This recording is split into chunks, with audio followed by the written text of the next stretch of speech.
ମା ତାଣୁ ଜଗଦମ୍ବିକେ ମାତାଶ୍ଚ ପରମେଶ୍ୱରୀ ମାତା ଧରିତ୍ରୀ ରୂପା ତୁ ମାତୃରୂପା ନମସ୍ତୁତେ। ସାରା ବିଶ୍ୱରେ ବିରଳ ଆମର ମାତୃପୂଜାର ପରମ୍ପରା।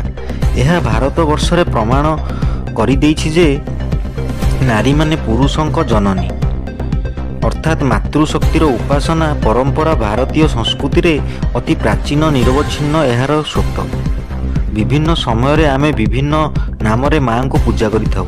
କେତେବେଳେ ବିଦ୍ୟାଦାତ୍ରୀ ଭାବେ ତ ମା ବାଗ୍ଦେବୀ, ସରସ୍ୱତୀଙ୍କୁ ଧନଦାତ୍ରୀ, ମା ଲକ୍ଷ୍ମୀଙ୍କୁ ତ ଆଉ କେତେବେଳେ ସୁରକ୍ଷାଦାତ୍ରୀ, ଜୟଂଦେହୀ, କୃପାମୟୀ, କରୁଣାମୟୀ, ବୀରରୂପା ମା ସଙ୍କଟମୋଚନ, ତ୍ରାଣକର୍ତ୍ରୀ, ମହାମାୟା ମା ଦୁର୍ଗାଙ୍କ ପୂଜା ଅନୁଷ୍ଠିତ ହୋଇଥାଏ। ମାଙ୍କ ଆଗମନରେ ଶରତ ଆକାଶ ନିର୍ମଳ ମେଘ ଖଣ୍ଡମାନ ସ୍ପଷ୍ଟ ବାରି ହୋଇ ପଡ଼ୁଥାଏ। ବିଜୁଳି ଘଡ଼ଘଡ଼ି ଖଣ୍ଡନ କରି ମା ଦୁର୍ଗତି ନାଶିନୀ ତାଙ୍କ ଆସିବାର ଅବ୍ୟବହିତ ପୂର୍ବରୁ ସନ୍ଦେଶ ସ୍ୱରୂପ ଧରାପୃଷ୍ଠକୁ ସବୁଜ ବସ୍ତ୍ରରେ ଆଚ୍ଛାଦିତ କରି ସାରିଥାନ୍ତି। ବିଲ ବଣ ଗାଁ ଦାଣ୍ଡ ପାଟଘାଟ ଆଦିରେ ଫୁଟି ଉଠୁଥିବା ଧବଳ କାଶତଣ୍ଡି ଯେପରି ମାଙ୍କ ଆସିବାର ଅବ୍ୟବହିତ ପୂର୍ବରୁ ଶାନ୍ତିର ବାର୍ତ୍ତା ପ୍ରଦାନ ପୂର୍ବକ ପ୍ରଥମେ ମାଙ୍କ ଆବାହନ ମନ୍ତ୍ର ଗାନ କରୁଥାନ୍ତି। ଅସତ୍ୟ ଓ ଅନ୍ୟାୟ ଉପରେ ସତ୍ୟ ଓ ନ୍ୟାୟର ବିଜୟର ନିଦର୍ଶନ ହେଉଥିବାରୁ ଏହା ବିଜୟ ଦଶମୀ ବା ଦଶହରା ନାମରେ ଖ୍ୟାତ। ଦେବୀ ଭାଗବତ ଓ ସପ୍ତଶତୀ ଚଣ୍ଡୀରେ ଉଲ୍ଲେଖ ଅଛି, ମେଧା ଋଷିଙ୍କ ମାର୍ଗଦର୍ଶନରେ ମାତା ଦୁର୍ଗାଙ୍କୁ ସନ୍ତୁଷ୍ଟ କରି ତାଙ୍କ ଆଶୀର୍ବାଦରୁ ରାଜ୍ୟହୀନ ରାଜା ସୁରଥ ପୁନର୍ବାର ନିଜ ରାଜ୍ୟ ଫେରି ପାଇଥିଲେ ଓ ସମାଧି ବୈଶ୍ୟ ମଧ୍ୟ ନିଜର ଅଭିଳଷିତ ବର ଲାଭ କରିପାରିଥିଲେ। ବ୍ରହ୍ମା ବିଷ୍ଣୁ ଓ ଶିବଙ୍କ ପରାମର୍ଶରେ ସମସ୍ତ ଦେବତାଙ୍କ ତେଜ ସମ୍ମିଳିତ କରି କାତ୍ୟାୟନ ଋଷିଙ୍କ ଆଶ୍ରମରେ ଯଜ୍ଞ କୁଣ୍ଡରୁ ମହାବିଷ ଦ୍ୱାରା ଦୁର୍ଗାଙ୍କୁ ଆବାହନ କରିଥିଲେ। ଦୁର୍ଗାଙ୍କ ଆବିର୍ଭାବରେ ଦେବତାମାନେ ନିଜ ନିଜର ଅସ୍ତ୍ର ଦୁର୍ଗାଙ୍କୁ ଦାନ କରିଥିଲେ।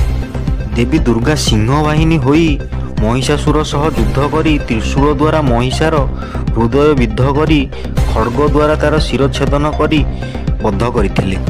ସେହି ଦିନ ଥିଲା ଚୈତ ଶୁକ୍ଳ ଅଷ୍ଟମୀ ନବମୀର ବ୍ରହ୍ମ ମୁହୂର୍ତ୍ତ। ସେହି ଦିନଠାରୁ ଦେବୀଙ୍କୁ ମହାଶକ୍ତି ରୂପେ ଆରାଧନା କରାଯାଏ।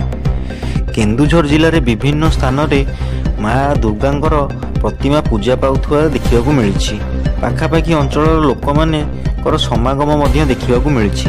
ଏହା ସହ ରଙ୍ଗୀନ ଆଲୋକ ମାଳମାନଙ୍କ ପୂଜା ମଣ୍ଡପକୁ ଆହୁରି ଆକର୍ଷଣୀୟ କରିଛି।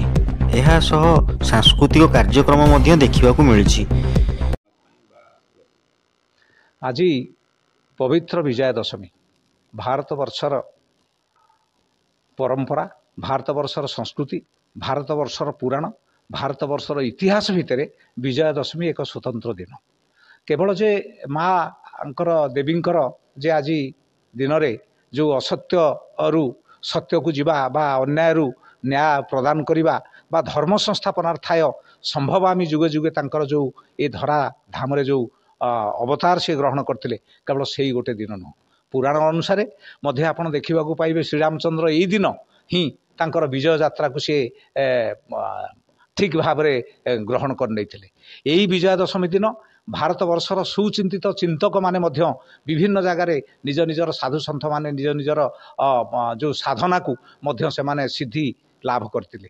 ଆଉ ସବୁଠୁ ବଡ଼ ଖୁସିର କଥା, ସ୍ୱୟଂ ସେବକମାନଙ୍କ ପାଇଁ ଏହା ଏକ ବଡ଼ ଗର୍ବ ଏବଂ ଗୌରବର କଥା। ଇଏ 100 ବର୍ଷ ଯେଉଁ ସଂଘର୍ଷ ଯାତ୍ରା ରାଷ୍ଟ୍ରୀୟ ସ୍ୱୟଂସେବକମାନଙ୍କର ବର୍ତ୍ତମାନ ଚାଲିଛି, 1925 ମସିହା ଏଇ ବିଜୟା ଦଶମୀ ଦିନ କେଶବ ବଳିରାମ ହେଡ଼ଗେୱାର, ଡକ୍ଟର କେଶବ ବଳିରାମ ହେଡ଼ଗେୱାର ଏଇ ଯେଉଁ ରାଷ୍ଟ୍ରୀୟ ସ୍ୱୟଂସେବକ ସଂଘ ସ୍ଥାପନା କରିଥିଲେ। ଇଏ ସଂଘ ବର୍ତ୍ତମାନ ବିଶ୍ୱରେ ଚିରାଚରିତ ପ୍ରଥା ନୁହେଁ, ଇଏ ଗୋଟେ ଭାବନାର ଚିନ୍ତନ ଉପରେ ବର୍ତ୍ତମାନ କାର୍ଯ୍ୟକ୍ରମ କରୁଛି। ଇଏ କେବଳ ନିଜର ମାନେ ଭାରତବର୍ଷ ପାଇଁ ଚିନ୍ତା କରୁନାହିଁ। ଭାରତବର୍ଷର ଗର୍ବ, ଭାରତବର୍ଷର ଗୌରବ, ଭାରତବର୍ଷର ଅଖଣ୍ଡତା, ଭାରତବର୍ଷର ସଭରେଣ୍ଟି, ଇଏ ଯେଉଁ ଯେତେ ସବୁ ଅଛି, ସେଥିପାଇଁ ସ୍ୱୟଂସେବକମାନେ 1925 ମସିହାରୁ ଆଜି ପର୍ଯ୍ୟନ୍ତ ନିଜ ନିଜର ଜୀବନକୁ ମଧ୍ୟ ବଳିଦାନ କରିଛନ୍ତି। ଆଜି ସେଇ ଦିନ ଯେଉଁଦିନେ ମଧ୍ୟ ଏଇ ଯେଉଁ 100 ବର୍ଷର ପୂର୍ତ୍ତି ଉଦ୍ଦେଶ୍ୟରେ माननीय सर संघ चालक मोहन जी मध्य वार्ता देइचंती। सारा भारत वर्ष रे उद्घाटनी उत्सव चली मंडल मानक चली ग्राम मानक चली आमर सहर मानक चली नगर मानक चली प्रदेश एवं सारा भारत वर्ष रे वर्तमान यही उद्घाटनी उत्सव चली ये सूचई देवाई चाहूँगी जे आगामी दिन में भारत वर्ष को एक परम वैभवशाली राष्ट्र में परिणत करी एक हिंदू राष्ट्र में परिणत करी भारत वर्षर स्वाभिमान को पृथ्वी वर्ष में देखई भारत वर्ष को गोटे विश्वगुरु रे परिणत करने ये जो प्रचेषा स्वयंसेवक मानकर रही से स्वयंसेवक मानक एक नूतन आउ उत्साह दि जाए वर्तमान ये 100 वर्षर संघर्षपूर्ण यात्रा को आग को नियाजिबार जो प्रयास जारी करा जाइछि ये आज आम मानक एक स्वयंसेवक मानक एक गर्व एवं गौरवर कथा ता छड़ा सर्व भारतर जेते जनसाधारण अछंती जेते अधिवासी अछंती जेते नागरिक अछंती बुद्धिजीवी अछंती समस्तक पई ये मध्य एक गर्व एवं गौरवर दिन हो ये आशा मु रखुछि। मु श्री श्री दधिवान जीवकर पूजा पड़ा मो ना श्री जगबंधु दास मु दीर्घ दिन धरी 33-34 वर्ष है मुझे सेवा कर दुर्गांकर सप्तम दिन कलशा आसे पूजा हुए विधि विधान नहीं सब पूजा हुए अष्टमी पूजा नवमी पूजा दशहरा पूजा हुए आमर दशहरा दिन गाधोतिर जो टाइम होता है से टाइम आज्ञामाला नहीं बाहर प्रशासन जाती सेठी दशहरा पूजा आमर से अच्छी से कलश फलश पूजा हुए नीतिकांति पूजा होता लाख बिंधा हुए लाख बिंधा पुणी प्रशासन आम से दुर्गा मंदिर सामने को आसू दुर्गा पूजा पटा था सी आरती करती आम मंदिर को आसी आम नीति आरंभ करूँ आरती भी आरंभ हुए। केन्दुझरु जिला प्रतिनिधि गगन बेर दास को रिपोर्ट G9 ओडिया।